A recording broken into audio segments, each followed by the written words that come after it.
Before we start the show, let me thank you for clicking onto this video. If you'd like to see more videos like these, why not subscribe and hit the bell button so you'll never miss an episode. Now, on with the show.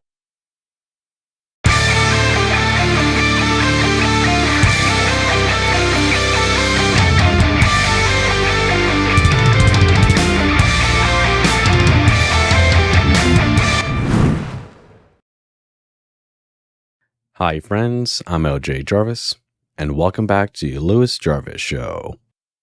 So once upon a time, I made videos sharing my opinions on why I believe the squads wouldn't work for 40k if they were to make a return, and how the creators at GW seem to believe so as well, since they wrote them out of existence and just never bothered mentioning them for many editions to come, besides maybe an odd book here and there. I believe that when you compare them with other factions, despite how there being elements of goofiness and over-the-top stuff, the squads just seemed cheesy and something that the writers just couldn't work with.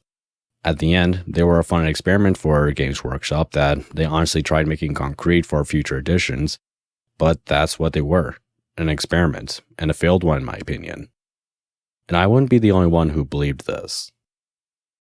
First of all, squats were not dropped because they were not selling well. There were then, and are now, plenty of other figure ranges that sell in the sort of percentage quantities that the squats pulled down, especially when you look across all the ranges produced by GW rather than just those for 40k. No, the reason that the squats were dropped was because the creatives in the studio, people like me, Rick, Andy C, Gav, etc., felt that we had failed to do the dwarf archetype justice in its 40k incarnation. From the name of the race, squats. What were we thinking? Through to the short bikers motif, we had managed to turn what was a proud and noble race in Warhammer and other literary forms, where the archetype exists, into a joke race in 40k. We only fully realized what we had done when we were working on the second edition of 40k.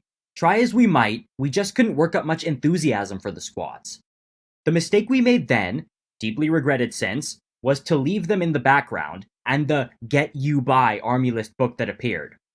With hindsight, we should have dropped the squats back then and saved ourselves a lot of grief later on. Yeah, sometimes stuff from 40k's past can be brought back to life if they're given a fresh new look and a new coat of paint. I mean, Genestealer cults were a faction put in the back row seat for many editions, but by 7th edition, with a box set of Deathwatch Overkill, Games Workshop were able to bring back the cultists with a fresh new look. And after that, they became a proper faction for 40k with a codex of their own ever since. I mean, if they could do something like this for Genestealer cults, they can probably do this for any other faction. Some people told me that squats could work, and even though I remained skeptical, I was open for Games Workshop to try if they really wanted to. At the same time though, I would think to myself, well, did Games Workshop already do this? I mean, did they already bring back the squats, but for a different saying and give it a different name? I mean, I'm of the opinion that they've already arrived, but they were for AOS and they were called the Card-Drawn Overlords. I mean, if you were to look at these steampunk dwarves, I think this was Games Workshop answer for squats. If they believed they couldn't do this for 40k, why not do it for AOS, when it was in its first edition and when it was still a very young setting? And looking at the card-drawns, they really do work. They work for AOS, and people seem to be fine with them being their version of squats. I think card-drawns were the closest thing to squats that people were going to get. And to be honest, people seemed complacent with it. Games Workshop had found a way to bring back squats, but for a different setting, and it worked. And I was of the opinion that if Games Workshop were to do 40k squats, proper 40k squats, could they do something different from card-drawns, or would they just be too similar to card-drawns? That was my opinion. But lo and behold, Games Workshop had managed to do it under the name of Leagues of Votann. I was surprised when this happened, even more so when it turned out not to be an April Fool's joke. But I guess someone didn't consider the date when publishing the reveal trailer. But from the initial revealed model to the brush of lore about them, to all the other models that will be revealed later, I was managed to be proven wrong. 4K squats could work. But why do I have this sudden change of opinion? Well, for one, I really like how the faction uses technology from the dark age of technology. Pre-imperial stuff that isn't as medieval, shall we say, when compared to tech that the modern-day Imperial of Man uses. From the models such as the Harlequin warriors, you can see a sort of pre-imperial astronaut look with them, with the design of their suits and all. looking much like our astronaut suits in a way. And with the power packs on their suits, I wouldn't be surprised if these lay the blueprints for modern Space Marine armor. And sure, whilst there were some hiccup models here and there, much like with every faction 40k, so far, I really like the range. And the more I read about the lore, the more invested I get. I like them, and I appreciate the work that went into recreating what I believe to be a dead faction for 40k.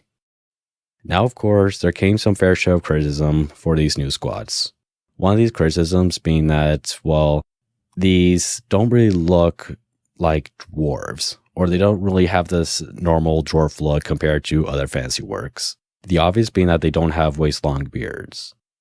And yeah, when you investigate the model range, especially looking at the faces, they don't have the normal dwarf look when compared to other dwarves from, say, Warhammer Fantasy or AOS. But I think the important thing to keep in mind, is that these aren't Tolkien dwarves. Or really, they're not actually dwarves at all. The kin, the modern name for these squads, and even squads from the Rogue Trader days, have been detailed to be an evolution of humans who evolved into being squatted and whatnot. Though for Leagues here, they are a clone of people who've been made by their ancestors, basically an artificially evolved human species, something created in a lab. So really, these aren't really dwarves. They're not Tolkien dwarves, and they're sure not Nordic dwarves. They're a separate human race. If Gotrek were to come across a kin, if he were to land in 40k, and if he learned of their origins, he wouldn't call them or see them as dwarves. To him, they're humans. Because, the dwarves in Warhammer Fantasy and AOS are dwarves. Proper dwarves who just aren't related to humans at all. Whereas for the kin here, they are related to humans. So with that in mind, I think the creators here wanted to try and do something different for these reborn squads. So instead of seeing the vanilla long bearded dwarf archetype, I think it's neat that Games Workshop made them to be more human-like. Yet at the same time, having the squad form and rough around the edges look that a dwarf might have. Just human enough without them being just sword humans. For me, it's the same way how the Adari aren't just elves in space. Yes, they have the elvish look to them, but they're not just elves. The elven look is part of the paint that makes their canvas. And because Games Workshop blended many other cultural aesthetics and whatnot with the Eldari, and having them being aliens, they didn't just make elves in space. They made the Eldari. Same thing goes for the orcs. They didn't just put Tolkien orcs in space, they made the famous greenskin orcs that we all know and love. As for the Votann and squats before them, they didn't just put Nordic Tolkien dwarves in space, they made the kin. As for why they don't look like the squad character models from Necromunda, well, to be honest, I believe they were made for nostalgia. Especially when you look at one of the models here and look at his famous art piece from years ago. It was something done to appreciate history, I believe. Just like when Games Workshop released the limited edition Rogue Trader Marine model years ago. It was a celebration thing. Sometimes it's okay to try out something different. And of course, not every single person is going to appreciate a new look or direction. Yet sometimes that happens. If you try and make everyone satisfied, you'll satisfy no one. And as for me, I'm quite satisfied with the new look. And of course, there's the talk of these being heavily inspired by StarCraft.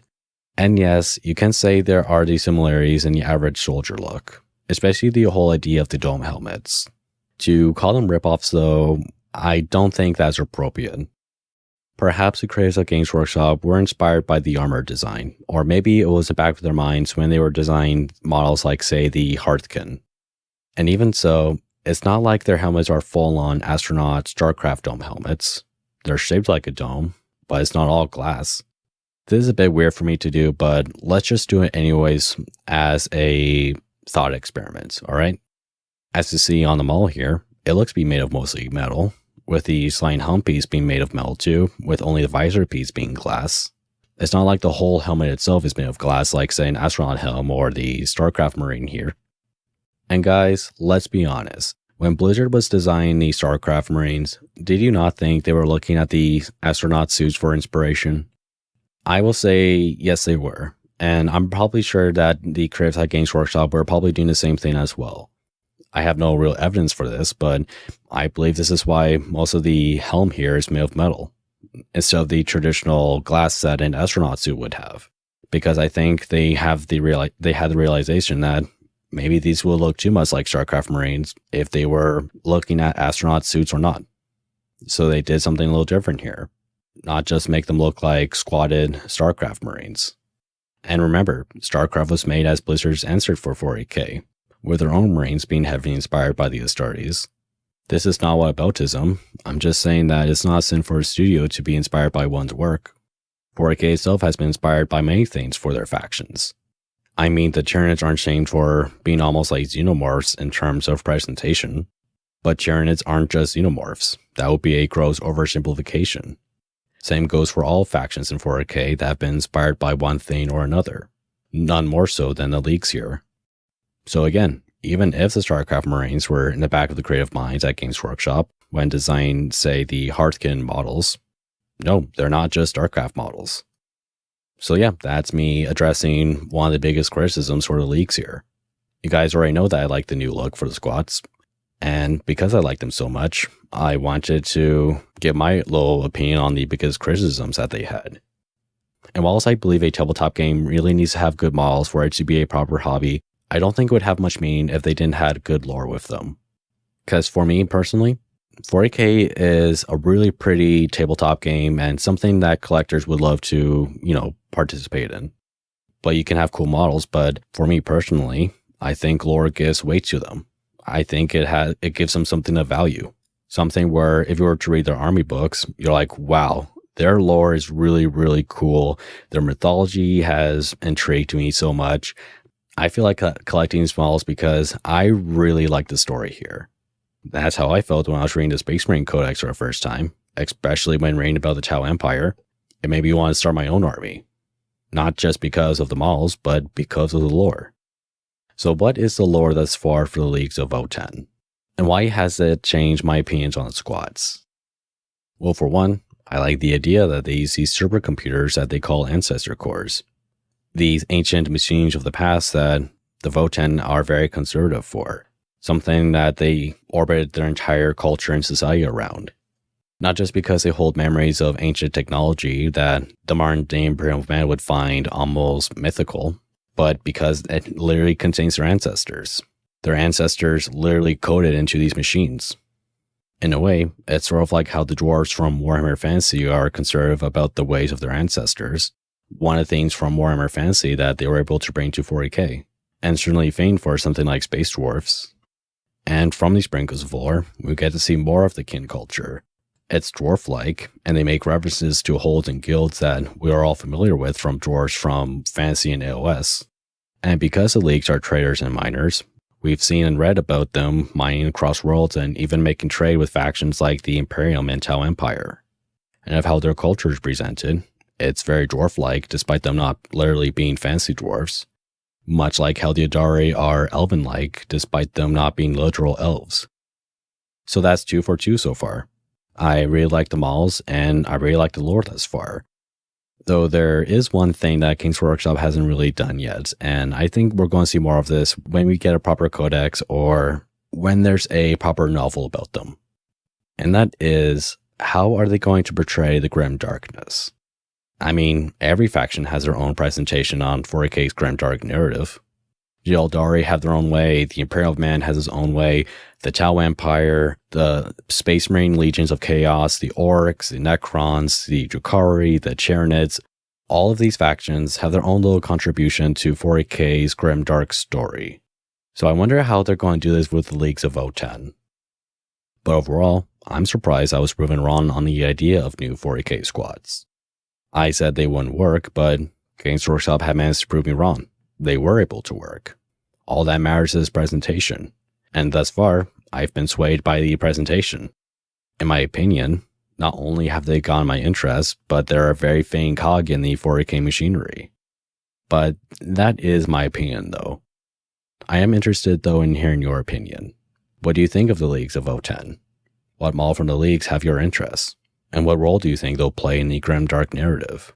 Let me know in the comments down below. I'll be most interested to hear. With all that said though, thank you all for watching, and I'll see you all next time with a brand new video. Have a good one, guys. And if you enjoyed this video and would like to subscribe, then make sure to activate the bell notification button so you'll never miss an episode. And if you enjoyed this video, give it a thumbs up, consider subscribing, and I'll see you again soon. Have a good one.